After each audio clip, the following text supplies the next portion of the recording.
And speaking of rivalries, you know, your equation with Badshah has been in the spotlight for years. Is there still tension, or do we see any future collaboration with him? No, the thing is this, he been speaking poison against me from 10 years. I never responded to him. पूरी album करेंगे, 10 लाख रुपए लगेंगे। Already पैसे हैं, उसको एक mafia मुंडी जैसे छोटे प्लेटफॉर्म की जरूरत ही क्या है? तो जो रैप है वो मैंने लिखा। So he is not a talent which is picked up from the streets.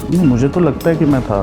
If he says otherwise, नाराजगी अपनों से होती है। He was just a client for me. जो जिस गम में पी रहा है उसे पीने दो, जो जिस भ्रम में जी रहा है उसे जीने दो।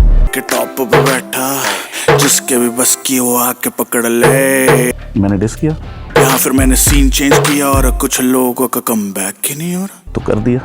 जितने डिस ट्रैक मेरे खिलाफ बादशाह ने निकाले हैं उससे कई ज्यादा रफ्तार ने निकाले, लेकिन मैं रफ्तार की इज्जत करता हूँ। He is a good talent. उससे मेरे एक गोडे पे हाथ लगाई, कहता बाजी आज के बाद गलती नहीं। उसके 6 महीने बाद उसने फिर मेरे खिलाफ डिस ट्रैक निकाल दिया। शायद रफ्तार के बारे में फिर सोच लूँ काम करने का, बट बादशाह नेवर। गालिब भी लिख देंगे, मीर भी लिख देंगे, रांझा भी लिख देंगे, हीर भी लिख देंगे, शुरू भी लिख देंगे, आखिर भी लिख देंगे, लिखने पे आए तो तेरी तकदीर भी लिख देंगे। Because my fans wanted to, I should answer this guy. और कई लोग कहते हैं कि मेरा कमबैक नहीं हो रहा, और फिर कहते हैं वो मेरी तकदीर लिख देंगे।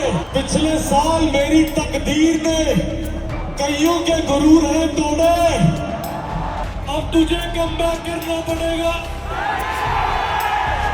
7 साल किसी को नहीं दिखाना, अगले 7 साल ऐसा दिखूंगा कि दिमाग फट जाएगा लोगों का।